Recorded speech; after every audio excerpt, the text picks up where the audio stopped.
जब एग्जाम देने स्टूडेंट जाते हैं तो वहां पे आप देखे होइएगा, कभी आप गए होंगे या कभी स्टूडेंट से फीडबैक लिए होंगे, तो वहां पे हॉल में अगर कैपेसिटी है टोटल 150 स्टूडेंट का, तो वहां पे 110 से 20 स्टूडेंट पहुंचे रहते हैं, 30 स्टूडेंट ऑब्सेंट रहते हैं।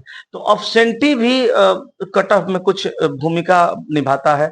उसके बाद कुछ जितने लोग उपस्थित होते हैं उसमें कुछ लोग वैसे होते हैं जो आई आम चाहे जाई झाटहा वाला कहानी जानते हैं, तो वो लोगों पर भी डिपेंडेंट होता है ये कटअप। आई आम जाई झटहा का मतलब हम लोग के भोजपुरी में कहावत है कि मार 75 के 75। देखो जी, जितना सही होइलू तैलू गइलू तो गइलू वाला सिस्टम रहता है। नमस्कार, जय हिंद दोस्तों। मैं राहुल यादव, आप सभी को द रिपोर्टर बिहार में स्वागत है।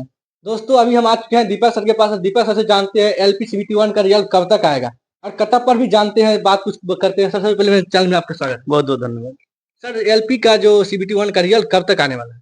बहुत जल्द, 1 सप्ताह के अंदर, और नहीं तो बहुत ज्यादा लेट होगा तो मार्च के फर्स्ट वीक में आ जाना चाहिए। कटअप पे चर्चा कर दीजिए थोड़ा। कटअप देखिए, कटअप तो हालांकि सबको पता है, एलपी का एग्जाम 75 नंबर का होता है। और मुझे लगता है, मेरा जो गणित है, जिस हिसाब से मैं सोचता हूँ, जिस हिसाब से मैं कैलकुलेशन करता हूँ, क्योंकि देखिए ये कट ऑफ जो है किसी एक चीजों पे डिपेंडेंट नहीं रहता है, कई चीजों का इसमें मेल होता है, तब जाके कट ऑफ निकल पाता है। तो मेरा जो गणित कहता है वो यही कहता है कि अगर कोई स्टूडेंट जनरल कैटेगरी का है और उसका 40 प्लस रो मार्क्स है, तो फिर वो अपने आप को 100% सेफ जोन में समझ सकता है, चाहे बोर्ड कोई भी हो। ठीक है, कोई भी बोर्ड हो। क्योंकि देखिए, साइको के लिए जब स्टूडेंट को बुलाया जाता है तो 8 गुना स्टूडेंट को कम से कम बुलाया जाता है। मतलब एक सीट पर, एलपी का एक सीट पर 8 गो विद्यार्थी को बुलाया जाता है साइको के लिए। साइको देने के बाद कुछ उसमें फेल होते हैं, कुछ डायरेक्ट फेल हो जाते हैं, कुछ मेरिट में छंटते हैं। तो 8 गुना लोगों को जब, स्टूडेंट को जब साइको में बुलाया जाएगा, तो सिंपल सा बात है कि कम से कम 15 गुना रिजल्ट आएगा। और देखिए, जब एग्जाम देने स्टूडेंट जाते हैं तो वहां पे आप देखे होइएगा, कभी आप गए होंगे या कभी स्टूडेंट से फीडबैक लिए होंगे, तो वहां पे हॉल में अगर कैपेसिटी है टोटल 150 स्टूडेंट का, तो वहां पे 110 से 20 स्टूडेंट पहुंचे रहते हैं, 30 स्टूडेंट ऑब्सेंट रहते हैं। तो ऑब्सेंटी भी कट ऑफ में कुछ भूमिका निभाता है। उसके बाद कुछ जितने लोग उपस्थित होते हैं उसमें कुछ लोग वैसे होते हैं जो आई आम चाहे जाई झाटहा वाला कहानी जानते हैं, तो वो लोगों पर भी डिपेंडेंट होता है ये कटअप। आई आम जाई झटहा का मतलब हम लोग के भोजपुरी में कहावत है कि मार 75 के 75। देखो जी, जितना सही होइलू तैलू गइलू तो गइलू वाला सिस्टम रहता है। तो वो लोग भी छटी जाते हैं। तो कंपटीशन जो रहता है, जितना लोग फॉर्म भरते हैं उसमें से 50% सीट पर ही कंपटीशन होता है। अब 50% सीट में भी कई कैटेगरी के स्टूडेंट होते हैं। कुछ लोग बहुत अच्छे लेवल के होते हैं, और कुछ लोग एकदम डाउन लेवल के होते हैं, और कुछ लोग मॉडरेट लेवल के होते हैं। तो मॉडरेट लेवल के जो स्टूडेंट होते हैं उन्हीं के हिसाब से कटऑफ बनाया जाता है। हाई लेवल वाले तो बहुत कम होते हैं, वो क्रीम स्टूडेंट है, उनका हिसाब से अगर कटऑफ निकालेगा जोन या बोर्ड, तो फिर स्टूडेंटों नहीं पूर पाएगा उसका। तो जनरल जो एवरेज जो स्टूडेंट है उनके हिसाब से कटऑफ बनाया जाता है। तो मेरा गणित ये कहता है कि अगर 40 प्लस आपका रो मार्क्स है, तो फिर अपने आप को आप 100% सेफ जोन में समझ सकते हैं। उसके बाद ओबीसी, एससी एसटी जो भी है, थोड़ा सा, हाँ, उनका जो भी रहता है कम बेसी का हिसाब किताब, वही उसी के हिसाब से चलेगा, 2-4 नंबर आगे पीछे। बाकी 40 वाले अपने आप को समझ सकते हैं, सेफ समझ सकते हैं। पढ़वाने के लिए और आईटीआई वालों स्टूडेंट को न्याय दिलाने के लिए जंग छिड़ गई है, और बहुत सारे लोग इस पे बहुत अच्छे तरीके से लगे हुए हैं, काम कर रहे हैं।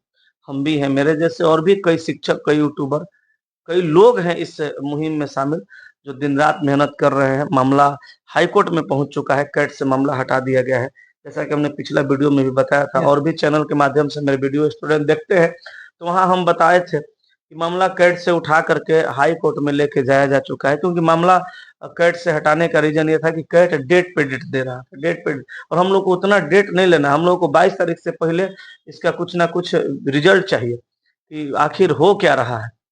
इसलिए मामला हाई कोर्ट में गया है। तो जंग जारी है, लड़ाई चल रही है, जीत होगी, उम्मीद है, और अच्छी उम्मीद है। 90% हम लोग उम्मीद कर रहे हैं कि रेलवे की मनमानी नहीं चलेगी। और सीटें बढ़ाई जाएंगी।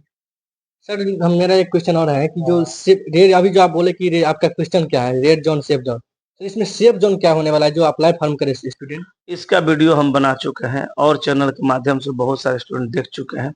उसमें मेरे चैनल पे जो भी स्टूडेंट कमेंट करते हैं, मेरा ऑडियंस, उसके लिए बताइए ना।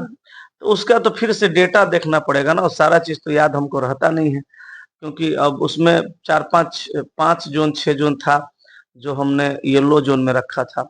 5-6 जोन जो था उसको हमने ग्रीन जोन में रखा था, जिसमें कुछ का नाम याद है, जैसे गुवाहाटी था, सिकंदराबाद था, हुबली था, चेन्नई था, अहमदाबाद ऐसे करके बिलासपुर था, ये सब था।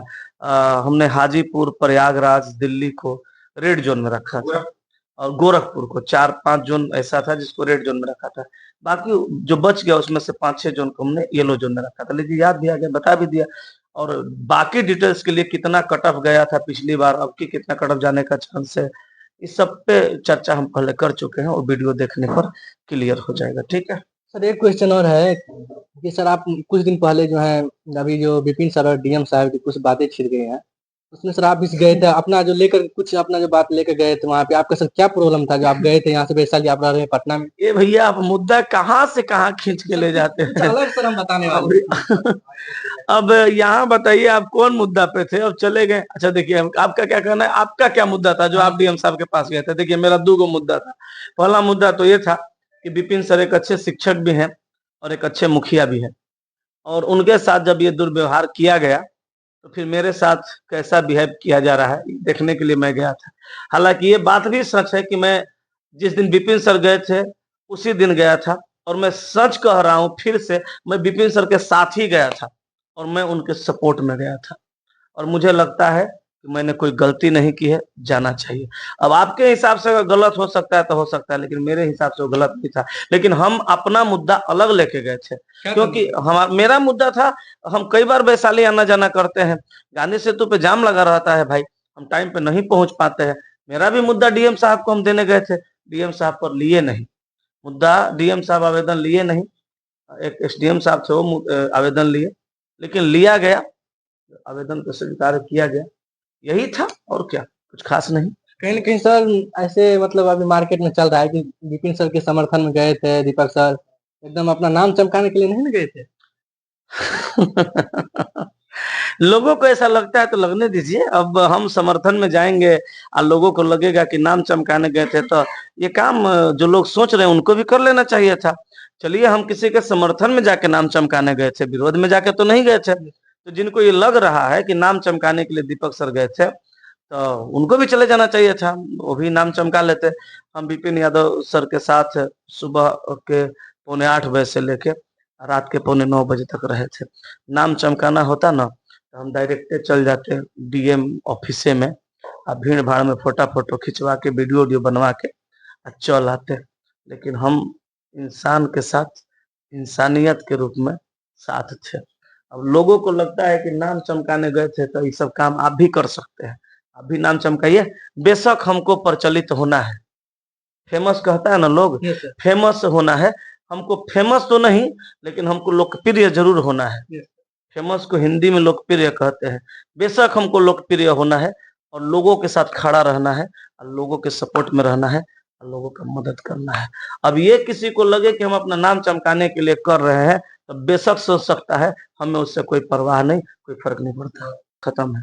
थैंक यू सर आपकी इतना कीमती समय देने के लिए। बहुत बहुत जैसे कि आप सभी का जो भी क्वेश्चन था वो हमको जहाँ तक लगता है क्लियर हो गया होगा, और जो भी क्वेश्चन डाउट में है अभी तो आप कमेंट कीजिएगा। मिलते हैं तब तक नेक्स्ट वीडियो में। जय हिंद, जय भारत, वंदे मातरम।